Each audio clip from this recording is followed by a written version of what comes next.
Hi, I'm here with Dr. Joe Layng, co-founder of Headsprout and co-founder and senior scientist at Headsprout. Hi, Dr. Layng. Could you tell me, how did you become a behavior analyst?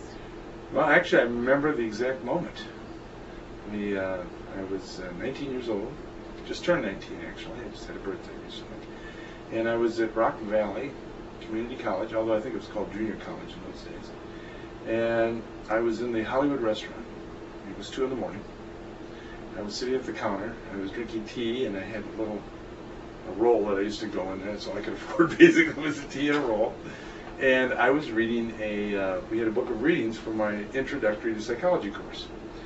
And I was reading one of the articles, and I was getting through, and I got about 3/4 of the way through, and I said, this is great. This is what I want to do with the rest of my life. And the article was written by John B. Watson, and it was about the whole concept that one could apply the procedures of a natural science to the study of behavior.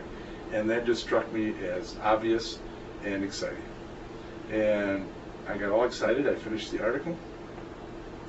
And the next time class met, I went to the instructor and asked, I said, where can I find Watson? I want to work with him. They said, well, bad news is he's been dead for 10 years. And I said, oh, well, and that article was written in 1909 or 1922 or something. I don't remember exactly which now. And I said, well, that's actually maybe good news. And he goes, what? I said, well, just think of all the work that's come since that time. That there must be new things that they've done, and boy, it could be really exciting. And he said, well, the person you want to then look into is B.F. Skinner. And I wrote down B.F. Skinner on a piece of paper, and the next day I went to the library. It was Rockford Public Library. It was in Rockford, Illinois. And I went to the card catalog, and I came up on a book by Skinner, and I went and got the book, and I checked it out. It was Verbal Behavior. And and I took the book to the Dunkin' Donuts or Mr. Donut or whatever it was in that era, and I began reading it at night in the donut shop. And that was my study place, with either restaurants or donut shops. And that was my first book I had read in behavior analysis. It was Verbal Behavior, and it got me excited about what he was talking about. Now, did I understand it all? No, but I understood it enough to know that one could look at language and verbal behavior in a particularly systematic way, and it was really quite interesting. And a little later in the course, we had another little article, this time by Skinner, on teaching machines. And that really got my interest going, because of verbal behavior and the teaching machines, and I could see the relation between the two and what was going on. So I had 2 nephews, and they asked me, Uncle Joe, they said, how does a car engine work? So I wasn't all that clear myself, so I had to go and do a little research. But I went and did a little research, and then I wrote a little programmed sequence on how a internal combustion engine worked, and took the kids through it. And I was amazed to see their performance change frame by frame by frame. And that really hooked me. And I said, if we can take this type of complex behavior, reading and understanding and thinking about internal combustion engines, wow, we can do a tremendous amount of work in terms of educational change and so on. And why was educational change important? Because I was a lousy student. I was the worst. I graduated from high school. At that time, I hadn't graduated from high school yet. They hadn't given me my high school diploma because I had a bad attitude. So I went to a year of community college before they actually gave me my high school diploma. And when I did graduate with a 1.91 GPA. And the sad part was I was the upper half of the class, my graduating class from high school. We used to call our high school LEC High. And that was a lower economic class high school. And very few students went on to college, and fewer, even graduated from college. And it was kind of an anomaly at the time to do that. In my area where I was growing up, I was the first in my family to go to college, and it was a community college. So so that's basically when I decided to dedicate my life to it. And so I figured, well, I'm going to have to learn more about this. And again, went back to the library, and I did some research, and I talked to the instructor again in the course. And it turns out that they had this journal called the Journal of the Experimental Analysis of Behavior. It was founded in 1958. This is 1969. So I set about reading all the issues. So I started in 1958 and started reading them through 1969. And as I'd get to things I didn't understand, I'd write it down and then try to look it up and figure out what the heck it was. Now, I would say that I probably didn't understand a lot of what I was reading, but it was enough to begin to see the changes. And I loved the phantom plateau, and I loved the Azrin noise experiment in the initial journal and so on. And I kept going through, and then you get into the Weiss and Ladies, I believe it was, paper with the rat holding its tail and gnawing on it, and the interim schedules. I think it was around 64. We got to that stage, and you go through, and then you see the transitions in the journal to the interested in the variable interval schedules and the interactions, and then and you see things start working in early matching law things as you move later in time, and and it was really exciting to go through the field and see it develop that way. And I also then discovered Science and Human Behavior, that book, and I read that, and then I went off to college at Western Illinois University, and I actually didn't do too badly as my first year in a community college, but when I got to regular college, they had like big giant dorms full of people. A lot of them were female, and so you got distracted easily from the tasks at hand. But I kept up. I may not have kept up with my schoolwork, which I just could not get my arms around undergraduate schooling. It just was very difficult for me. And what was difficult was studying, finding time, distributing my time to do it when there's so many other interesting things to do. And I had the good fortune and the bad fortune at the same time of running into Paul Andronis, who was at the Western Illinois University. We were on the same dorm floor and became very good friends. And we would talk for hours and hours and hours about this. I mean, we would go to the cafeteria in the morning.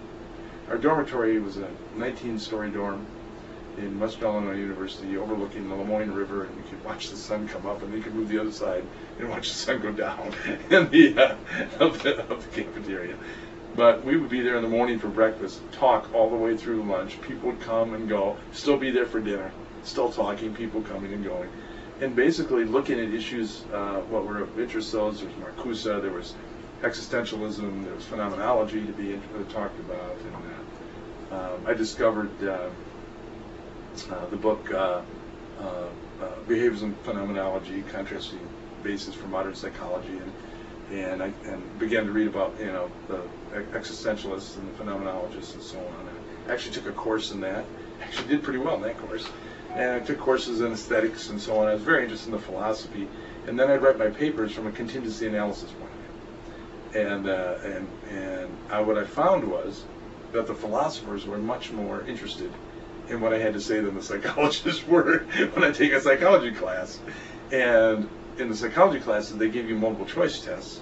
But in the philosophy classes, they had you write papers about it. And I responded well to the writing of the paper type of inquiry and so on. And I had a good time doing that. But not good enough to keep me my grades up and so on. But I was very interested in instruction and promoting that. But I did flunk out. I was reinstated the following fall, at which time I flunked out again the next quarter. So I flunked out twice. And so I needed something to do. A friend of mine was running for student body president, so I became his campaign manager, and he won the election. And then with the student activity fees and so on, we started the Center for Innovative Design and Program Instruction on campus. We secured other university funding and then other outside funding at the time. The center grew to be 23 people. I was the director. I met regularly with the president of the university. We got along really well. John T. Bernhardt, who eventually went to Western Michigan University, and they've got a building named after him at Western Michigan. We became good friends, and we began building these programs. And then one of the key pivotal points was that the director of instructional technology came to my office and said, "Joe, would you like to co-sponsor a conference on instructional technology and design that we're having?" And I said, "Yeah, that sounds like a good idea. Who's coming?" And he said, "Well, we've got this woman, Susan Markle, who is coming in to speak, and her husband, Philip Tiemann." And I hadn't heard of them. And I said, "Oh, good, do you have a resume or something?" And I looked, and I got the resume. I looked, and Susan Markle was in the original teaching machine project at Harvard University and was a fellow. And I looked at this and working with Skinner, and I looked at what she was involved in, who Jim Holland and all the groups there, and all this. And I said, "Absolutely, I want to meet this woman." And on her CV, it said she'd been head of program instruction at UCLA and so on. And I came to find out she's the Mrs. Meyer that edited Verbal Behavior. And so she knew that inside and out and so forth. But I went to the airport to meet them, and with the Dean of Instructional Technology at that time. We drove out. Only the airport is a really overstatement. It was basically a runway in the middle of the cornfield. And she was coming in a single-engine plane, and this type of thing. And when she got out, the first thing she said is, "Where can I get a drink?" And so we took her to I took her to the Pace Hotel in town where we could get a drink after that plane ride. It was quite a plane ride, I guess, from wherever they took off. It originated in Chicago, but I think they flew to Springfield or something. I don't remember quite where, but I told her what we were doing, and we had the conference, and then she came and visited and spent time with us, actually, with our small student group, and she got really interested in what we were doing, and she offered me an invitation before she left. She said, "Listen," she said, "if you'd like, you can bring what you're working on in your projects to us in Chicago." She was at the University of Illinois Chicago at that time. "And we'd be glad to look it over and give you feedback and commentary." And I said, "Absolutely." So since we were part of the university, every few weeks I'd requisition a state car and drive all the distance to Chicago. This is a 4 or 5 hour drive. But of course, in those days, with a state seal inside the car, you could go 90 miles an hour and the state troopers wouldn't pull you over. And so we'd head up there, and she mentored me and other students that I'd bring along from time to time for the next 2 years. And with no compensation. I wasn't a formal student, but she would give assignments and going through materials, good frames and bad, applying them to the programs and the procedures, looking at the critical and essential issues of the time in terms of what was learned and what the problems were in instructional design and program instruction. She was interested in problem solving and thinking. That was her major interests and areas. And how does one use these materials to actually teach thinking and complex verbal relations. And I learned great lessons in stimulus control from her. One of the great lessons is she told me earlier on that she'd say, "Joe, if unwanted stimulus control can occur, it will." And, you may not even recognize that it's possible when you write it, but believe me, it'll happen. And that was one of the great lessons. And so I never felt bad when it does occur, because it's going to. And but the whole notion of programming. So we ended up designing and programming 19 university courses. We did concept analysis and programming for geology and so on. The only problem, of course, we had any trouble with was sociology, because they don't have any subject matter. And so it was a very difficult course to design. But other than that, if they had subject matter, we could actually design the course. And so that's what actually got me very involved. And then I actually located a rat and was able to shape a rat. And I got a little girl who was blind and deaf, and they couldn't get her to do things, and so I worked with her individually, so I could get individual shaping experience, and then going into instructional design. And then I kept up reading in the areas. I wrote Skinner a letter, myself and another student, and he replied, and encouragement, and it was really nice to have him reply. And and of course we read all of his work, and I got as many textbooks and so on from the field that it basically was self-taught in that time. Can we continue? That makes sense. Well, I think we can transition very nicely. So you kind of talked a little bit about how you became involved. What were the early years like? When you were a behavior analyst, what were your early experiences like? Well, I had hair. Okay. So that kind of biased the experience right there. It was really quite good. It was exciting. The students that I was around in those days also were not psychology students or whatever. They all, however, seemed to resonate with the concept of consequential governance and contingencies analysis. And we were very political. There were a lot of political events occurring at that time. We were doing many activities around campus and around the university and around the state for different political organizations. I had a good friend who came out of the Daily Machine out of Chicago, and we got involved in politics and development. I began working with the boards of higher education for the state of Illinois, the executive director of the Illinois Board of Higher Education, and then the director of the Illinois Board of Governors of State Universities, of which Western Illinois University was a part. I began working with them on projects to expand our centers to different schools, and we ended up expanding it to 2 other schools. We began looking at expanding it throughout the city of Chicago and the state of Illinois, and we had worked out a deal with the governor to bring in $3 million to get learning acceleration centers based upon behavioral principles throughout Illinois. But he got defeated for governor by this Democrat who we hated, who, by the way, ended up in jail. We were right, by the way. Voters of Illinois were wrong. We were right. This guy ended up in jail. We knew he was no good. But at any rate, so that ended that. But I had a little run-in with the federal government, and so I had to go to Chicago, and I had to move to Chicago. And it's another story. But and as a part of that, I needed to have a job, and I had to find the job in 2 weeks, or very dire things would happen to me. As the judge was telling me, then you got to find a job in 2 weeks. And we had a little selective service disagreement at the time, and but I was allowed to find work in the national interest, but I got 2 weeks to do it. So I went to the hospital at not-for-profit hospital, the Northwestern University's medical center, and I went to the person who was the HR person there, and I asked, do you have any jobs? I don't care what they are, and if you don't give me one, I may have to go to prison. So you look liberal, you don't want to send a nice guy like me to jail. Let's find me a job. I actually said that to her. And she started laughing, and she said, well, they have a position for mental health worker. Do you have any psychology background? And I said, oh, absolutely.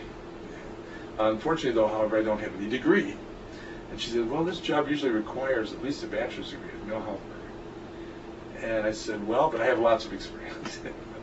And she said, well, okay, I'll tell them that we can make an exception. If they interview you and they say you're okay, you can have this job. I'll make the exception. So I went, and it turns out that the person I interviewed with, a great guy, was behavioral orientation and leaning that way, and was kind of alone up there in the psychiatry units. And I eventually got hired. It was great. I was making more money. Oh my God, $3.27 an hour. Do you have any idea what that was like? And that was great. I thought I was rich. And so I was very happy. And I started working in locked psychiatric units. And it was predominantly psychodynamic and orientation, and of course pharmacological. I mean, there's a lot of medicines given, and then the analyses were dynamic and so forth. But here I was for 8 hours a day, 5 days a week, in a basically laboratory, and where one could observe and intervene in particular ways. and I did have a history of taking on complex problems and so on. And it evolved such that over time I was able to redesign the intake and other evaluation and then protocols and treatment protocols for the unit. And it was based on program instruction. And what I did was say, okay, what is it that we would like our clients to be able to do? I brought in Mager's goal analysis, procedures and books and so on. I brought in Mager's analyzing performance problems and I crossed out the word employee and I put in the word patient. I said, it seems to me that, if you can get these recalcitrant workers to work, maybe we can get recalcitrant patients to do what they need to do. And so, and it was basically asking for a functional analysis. I know everyone thinks that it was invented in the 1980s, but Mager was doing it years and years in the 60s and so on, and then Goldiamond and so on. But I had read in actually a 1972 issue of Psychology Today, they had an article featuring, I think, the 50 top behavior analysts, and one of them was Izzy Goldiamond. And he had a little paragraph there that really caught my attention. And it said that oftentimes we can intervene in really serious problems that people are having without looking at the problem. That if we attend to the alternatives and deal with those, we can then and I said, well, that's fascinating, right? That's really an interesting statement to make. And so I started reading more of what he had to say, and I was really impressed with it.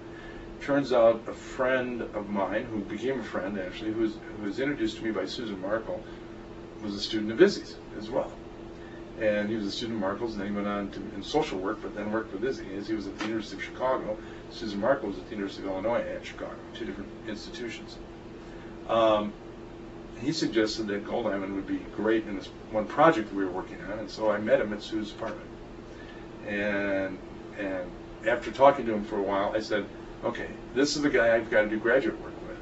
Now, this is going to be interesting because I don't have a bachelor's degree. So we're going to have to work on this project here. This is a project that we're going to have to work on. So when I got to the hospital, in early 1974, it would be at this point, I arranged for a conference at the hospital with the psychiatrists, and so we had this big conference, and we had all the psychiatrists from the hospital there, and I invited Izzy to be on the panel. And he accepted, and he came, and I was on the panel with him and some other folks, and we were describing some of the things we were doing in the units and so forth. And I had developed all these protocols, and we had and began doing nursing training and so on. Now, I didn't even have a bachelor's degree at this time, and why they let me do this is still a mystery to me today. I have no idea. I could say that, I programmed all this out. I just went to work and did what I was doing, and people said, oh yeah, that sounds like a good idea. Yeah, that's kind of neat, and just one thing led to another. There was no grand scheme of things. I was just working, but it was just evolving, and I just thought that's what people do when they go to work. They do these kind of things. And I'll never forget Izzy on the panel. One of the psychiatrists got up and said, a maturity of an approach is that when it recognizes that there are cases with which its procedures will not be successful. Do you find cases under which your procedures will not or are not successful?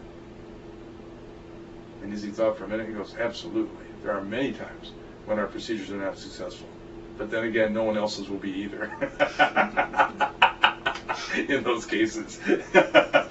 Not quite the answer that he wanted to hear, but yet meeting the criteria of a mature approach. And I said, boy, this guy is something. Whatever you do, you don't want to argue with this guy.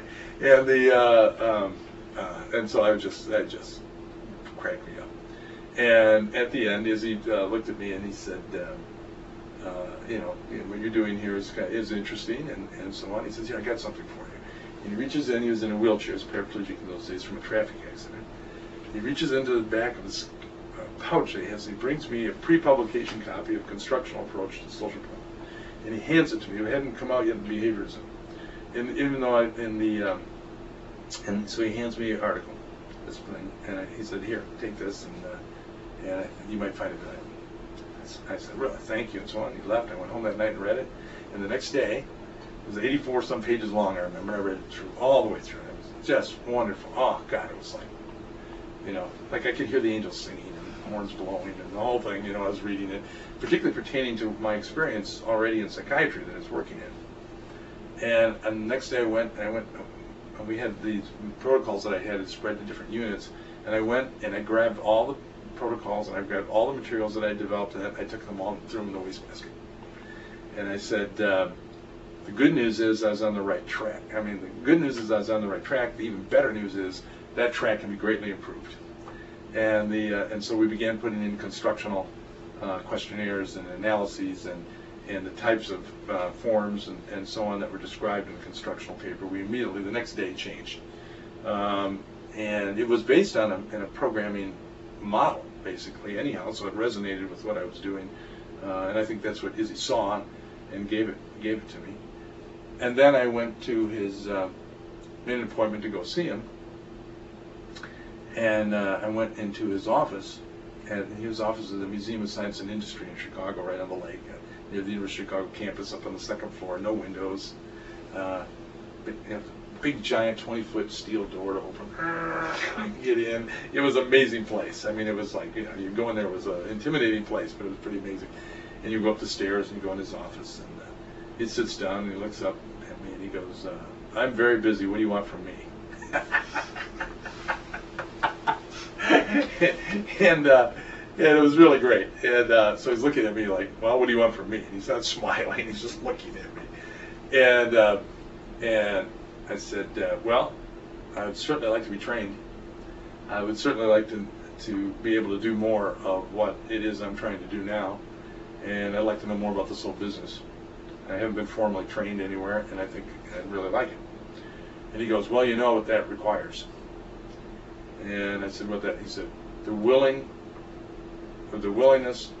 to be handshaked. He said, and that, you know, are you willing to make that type of commitment? And he said, you can't do it in a few months. This is going to take years. Are you willing to be handshaked for years? And I looked at him and said, oh, you're talking nirvana to me.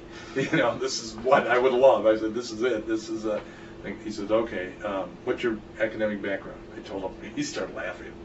And he said, okay, here's what you need to do. I'm teaching a course at night. Come to my course.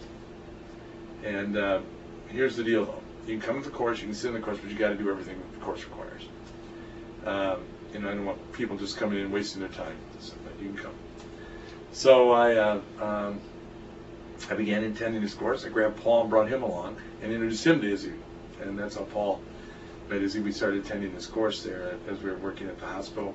While we were applying the procedures already from the articles and so on, I started a research and treatment program called the Personal Effectiveness Group, where we then extended to outpatient work, crisis intervention work. I became kind of an unappointed director of hospital admissions for psychiatry for the emergency room for the people who don't have insurance. People had insurance, I got attending physicians who took care of this. But the people the police would bring in, no one wanted to talk to them. And so I set up the protocols for that, and I began training. I had 2 courses that I taught for psychiatric residents and others in behavior analytic and other procedures, and started building the programs in the hospital there. And took Izzy's course, great, phenomenal thing. And there, at night, when finished with the course, we'd go stand with him out on the sidewalks, and he'd talk and talk and talk. And I met another individual who was working with Izzy at the time, Arthur Schwartz, who was in the School of Social Service Administration, and they ended up producing this book together, which didn't turn out well. They kind of clashed over that book. But I did attend Arthur's summer workshop, and he encouraged me to apply to the PhD program at Chicago in Social Service Administration. And my friend was also involved in that, was working with Goldiamond. So I said, oh, I can go into Social Service Administration and work with Izzy. Only, of course, I had a 1.9 GPA in high school and a 1.1 college GPA. And I applied and I almost got in. I was 1 vote short of being accepted in the PhD program. And because of Chicago, there's no requirement for any. Actually, as a matter of fact, to go to undergraduate school there, you don't have to have a high school diploma. It's a private university. They can do pretty much what they want. And so I didn't work that out. At that time, Hillary Karp, a student of Izzy's,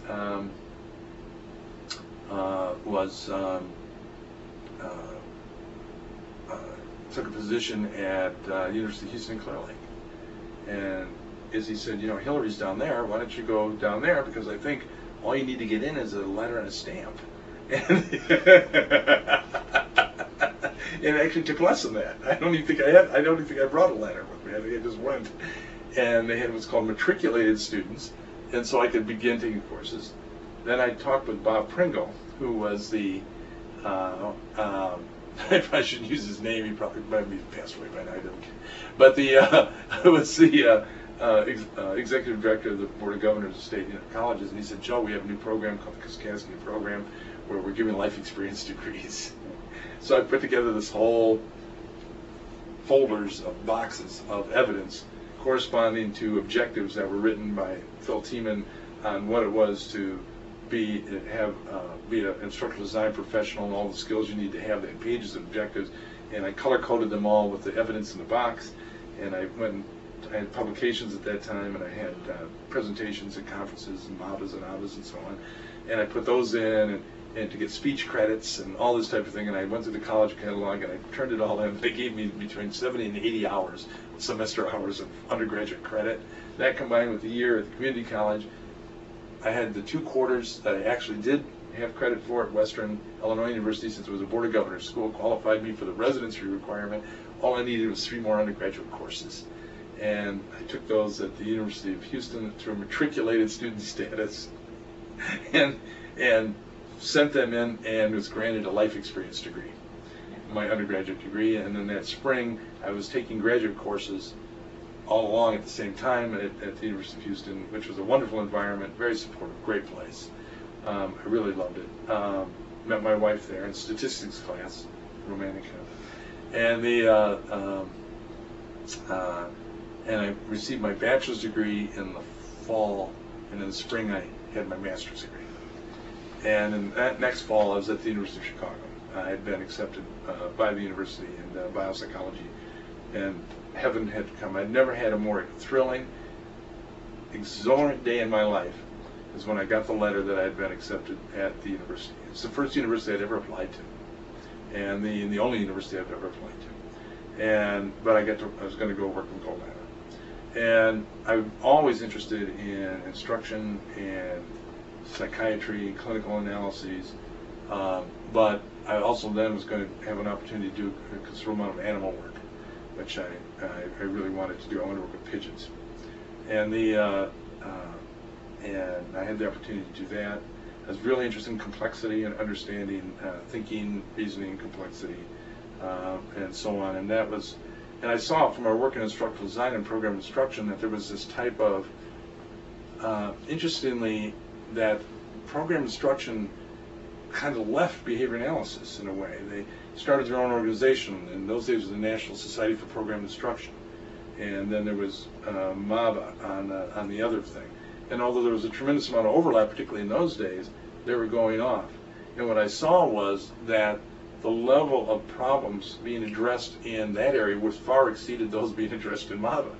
I mean, they were teaching thinking and problem solving and analytical types of things, and complex repertoires were being addressed in those areas through programming.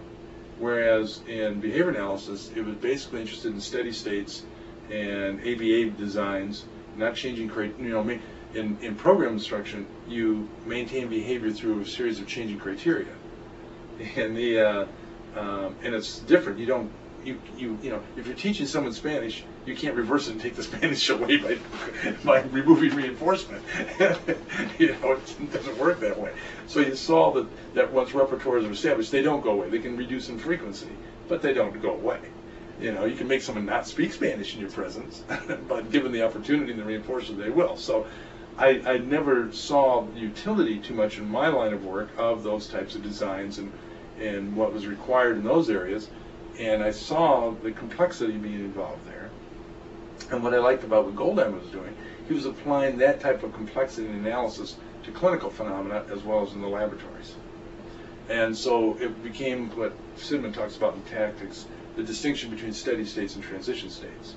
Whereas in most education, you're dealing with transition states continuously. And anytime you're dealing with shaping, programming, errors, it's transition. Whereas the historical behavior analysis types of Java types of things were steady state. And I was interested in transitions. And because I guess my life was a series of transitions and metaphorical or something. And I never liked staying steady in anything. So so that was a lot of fun. And I ended up getting a position at the University of Illinois Medical Center, whereby we had to design the systems to implement a hospital-wide order entry retrieval system for the medical center. 5,000 people had to be trained. And so the gentleman I worked with at Northwestern became director over there, and he brought me in, and Paul and my other friend Prentice, and we're all behavior analysts, all brought in, all with instructional design background, all with development, and we began developing, but we didn't simply develop, we developed instructional manuals to provide the training, but we knew that wouldn't be enough. So what we had to do was an entire system-wide contingency analysis, and so we looked at what the contingencies were and the alternative contingencies, and the successes and failures other people have had in applying these strategies. We looked at the National Institutes for Health, which had put these systems in. It took them 3 years to get up to the break-even point where the usage paid for the system. And we realized that that wasn't good enough. And there was a tremendous amount of resistance by nursing staffs, physicians, and so on. And so we went through and did constructional interviews with key players in the hospital. And we put together an entire systems approach and analysis using the consequences that were naturally occurring for someone. For example, nursing staff.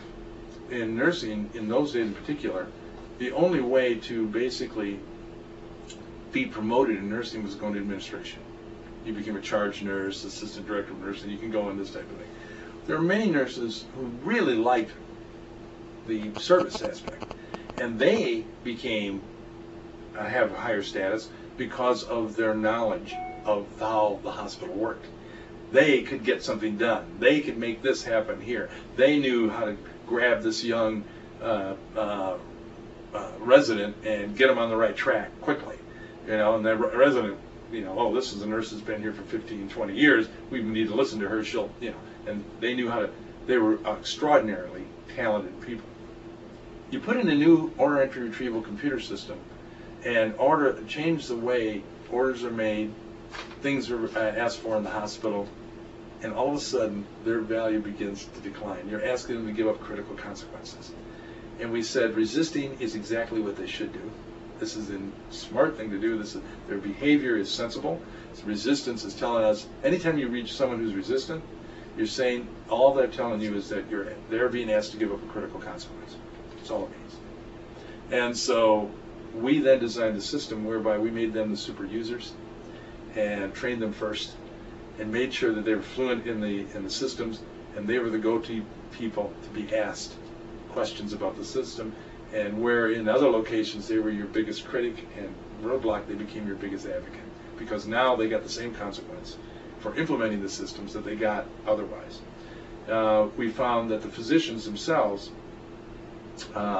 we organized the department heads to organize physician groups so that they saw how important it was to the hospital that the department heads wanted this to happen. We trained the physicians, and we looked at where they had terminals and where these terminals needed to be.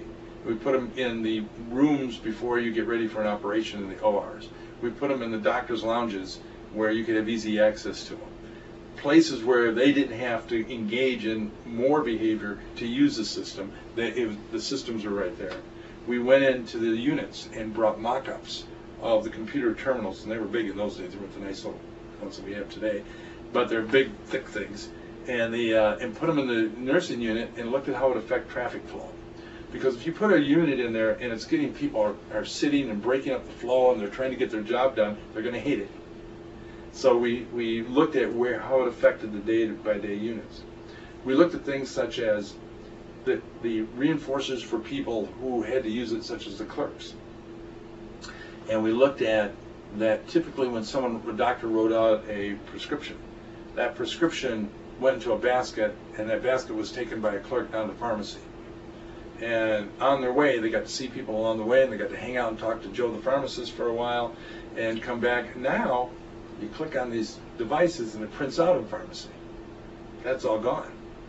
And so we saw that by implementing this, all these social consequences were being eliminated. So we programmed in a bulletin board usage of the thing, and programmed in so that they had the same amount of time off the unit with the system as they had without it in these. And then we made sure we looked at how the systems are brought up. It's all the departments of the hospital. And one of the things that we noticed was that oftentimes they bring up the entire hospital, but bring up dietary first. And then you bring up lab results first. And so you're incrementally putting this on. But what you see happening when you do this, because you can't bring up the whole system working all at once, it was too big requirement on IT and instructional technology group. So you had to bring it up part by part. But what we saw was that we see clerks entering the orders, not the physicians, and you didn't really get break even until the physicians were entering. The goal was to get the physicians to directly enter instead of writing and transcribing. That's where you save your money, by the direct entry, right? And we saw through metonymical extension then that this is a clerk's job. And so the physicians then become less likely to do it, even though they knew how to do it. So instead, we went entirely different. We brought up one unit, everything at once, everybody participating, but only one unit, not the whole hospital. And we went, there were a brand new hospital, and then there was an older one that only stayed open from 9 in the morning till 5 at night. It was kind of a walking clinic type of place. And we said, we want to implement there first. And they said, why? And I said, because these people feel left out. All this new stuff is happening over here. They will be so eager to do it because it's new and so on. They'll have the new thing. And so we put it in there, and sure enough, we brought it up, and within 3 days, they had we had them work, and then on day 3, the doctors started entering. And then we had our support staff could be right on site. But we didn't tell them what to do. What we did is we supported the super user nurses that we talked about earlier to do what we can do, because they were used to telling residents and doctors what to do, and so they knew exactly how to do it. We didn't have to learn how to do it. They knew how to do it. We could just support them. And this is brought up, and plus when they go then to the cafeteria, they could brag about this great new system and start spreading the word culturally that way. And so we brought up unit by unit then over the hospital, over the thing, and within a few weeks we had achieved the break-even and achieved what the National Institutes of Health did. But this really gave us an experience of understanding how contingencies can be analyzed and worked, and you don't need extraneous consequences. You don't have to go in and truthfully, we didn't go in and like pinpoint behaviors, and we didn't count the frequencies of doing this. We looked at the naturally occurring consequences for the jobs that were occurring and made sure that people got them without for change, and produced more and better ones if we could for just doing their normal jobs. And it worked like a charm. And we actually presented this at ABA one year, and we actually had cumulative records of the order entry rates and all this type of stuff. And we ended up training thousands of people, and just the smoothest implementation.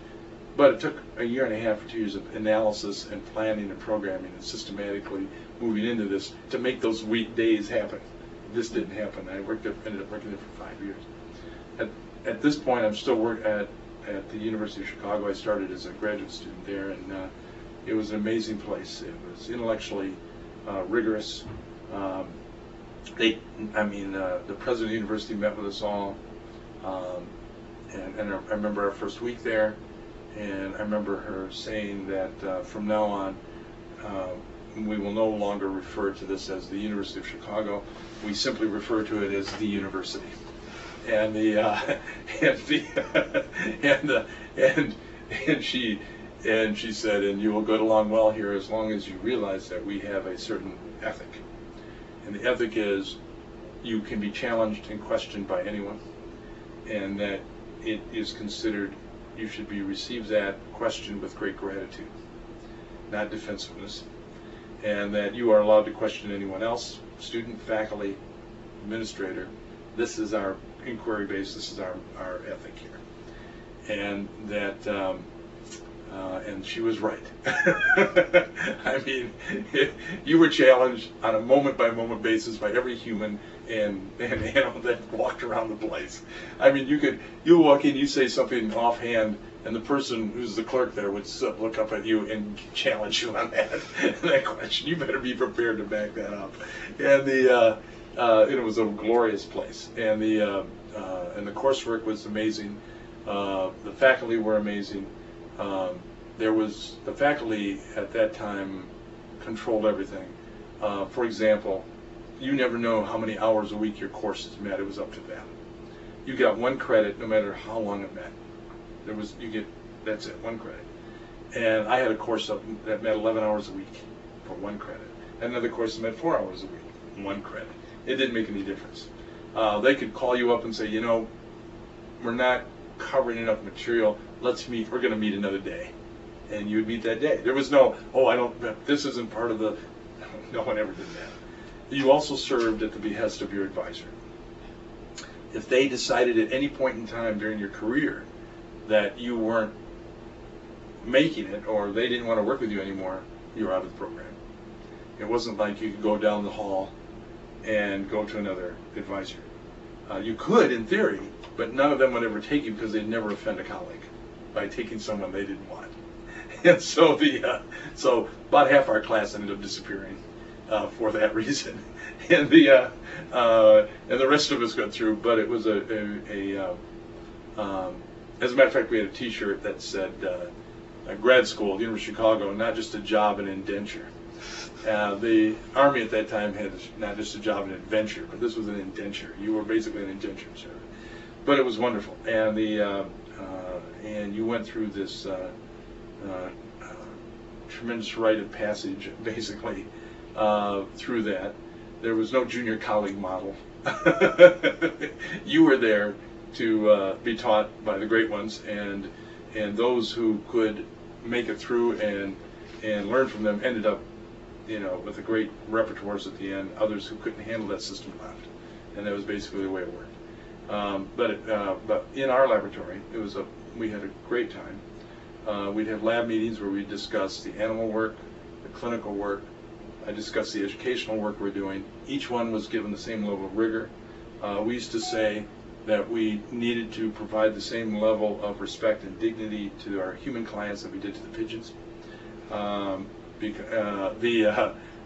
So that we discussed their contingencies with the same type of precision that we wanted to discuss the pigeons' contingencies. And even though I was carrying a full clinical caseload, I was actually funded through the Department of Psychiatry at Chicago, and that was my fund as a National Institute for Mental Health Research Training Fellow, working with clinical cases, both some inpatient, mostly outpatient work with Izzy, and then carrying my own. I was working at the hospital and doing pigeon research all at the same time, and so it was heaven. And it was great because the building was entirely inside, all covered with, there are no windows, so you never knew what time of year it was or what time of day. So it was a perfect environment for that. And from there, we started a private company that worked in developing computer interfaces, first training software, then graphics software, and that was sold. And then I began work at Malcolm X College, applying all this stuff to the solutions of trying to solve problems of students who are underprepared for college. And we were very successful in developing those programs at Malcolm X.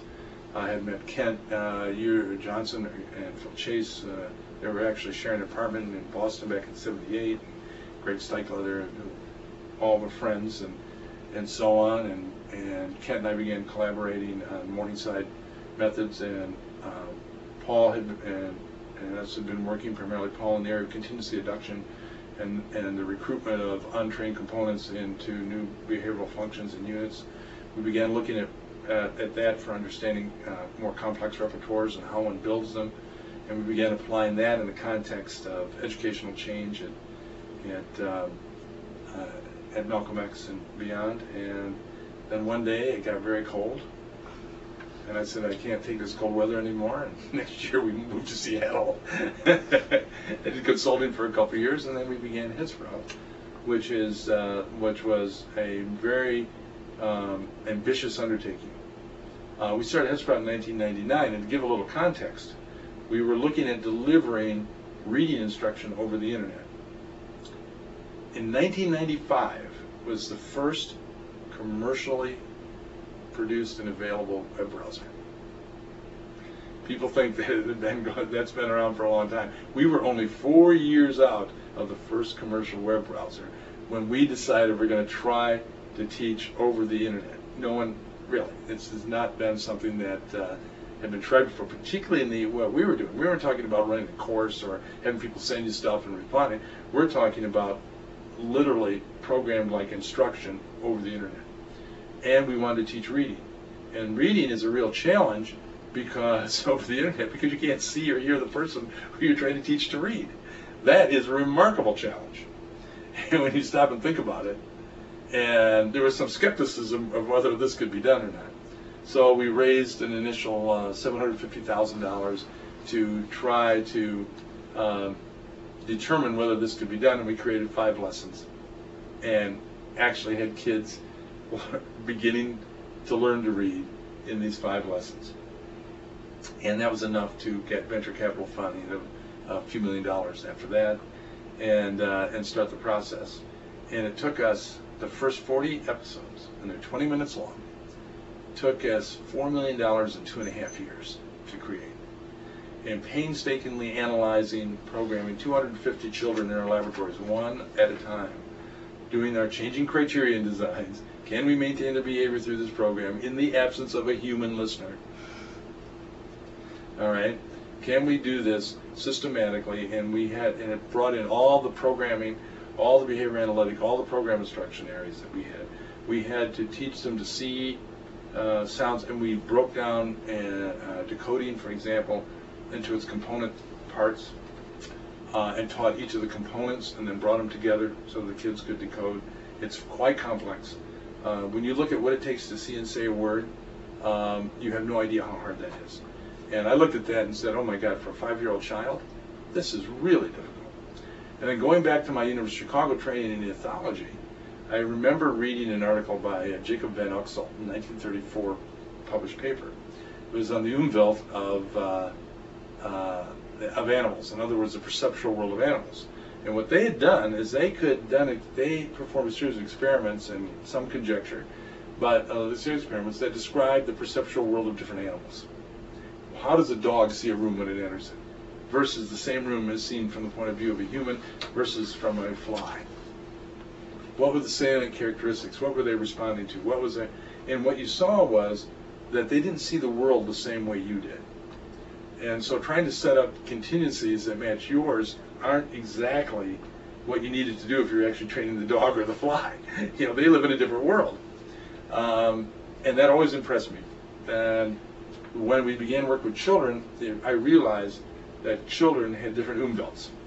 The perceptual world of the child is they're not just small adults. Their repertoires are quite different. So we put a lot of effort in understanding what that perceptual world was. When they see text on a screen, they're just seeing squiggles of lines going up. They don't see words, they don't see connected text, they don't see meaning in this, they don't see sentences, these units, none of these things exist for the child. And so all that has to be established, how their intraverbal repertoire matches the textual repertoire, and then how do you create minimum discrepancies so you can just get them to move step by step. All had to be analyzed and looked at. And so we spent a great deal of time doing that systematically. And after a while, And then after another year, after the 2.5, we launched with 40 lessons, and then we expanded it to 80. That took another year. And it ended up with almost 350, 400 children by the time it was done, and $6 million. We were able to launch Headsprout Early Reading. I'm going to have to cut in, Dr. Layng, because our time is getting short. You want to give us any final words that you would have for students in behavior analysis? Yeah, I would. I would like to say one other thing about our next program, though. Okay. We went on and then looked at reading comprehension, and now we have launched a program. We've taken the same approach, and now we can tell, we looked at what does it mean to comprehend, and we've been able to directly, and it's the only program, paper, pencil, or computer-based, that directly teaches children how to comprehend text. And so we've been able to do that. And the takeaway is that the procedures of the contingency analysis behavior, which I think is more apt description than behavior analysis, because you have to analyze the entire sets of contingencies operating, has such powerful techniques and power that anything that we want to accomplish, basically in the areas of education, thinking, reasoning, and so on, if Sue Markle once told me, she said, Joe, if you can verbalize it, you can teach it. And so I seem to believe that if you tell me what you want to accomplish, I'll figure out a way to do it. And only with the techniques and tools and the sciences and the continued basic science research that we need into complexity. The one thing that I would like students to do is to actually think about careers in experimental analysis behavior, but in such a way that we look at some of the areas that Headsprout's looking at, in the areas of complexity, the areas of what we are doing in terms of really complex verbal relations and behaviors and so on. Many of the problems of language, of memory, of thinking, and so on are solved by the procedures that we are using. And I think students could have a quite exciting time doing the work in that area and pushing the experimental envelope in those areas. I think that would be a real exciting thing to do, and I would encourage them to do so. And to look at that area of instructional design not as a tool to teach someone, but look at it as what are the relations involved moment to moment and the complexities, and appreciate that what's going on in those processes, and then what questions does that raise, what research can be done, and what answers can be obtained from that analysis. Fantastic. Thank you so much, Dr. Layng. Thank you.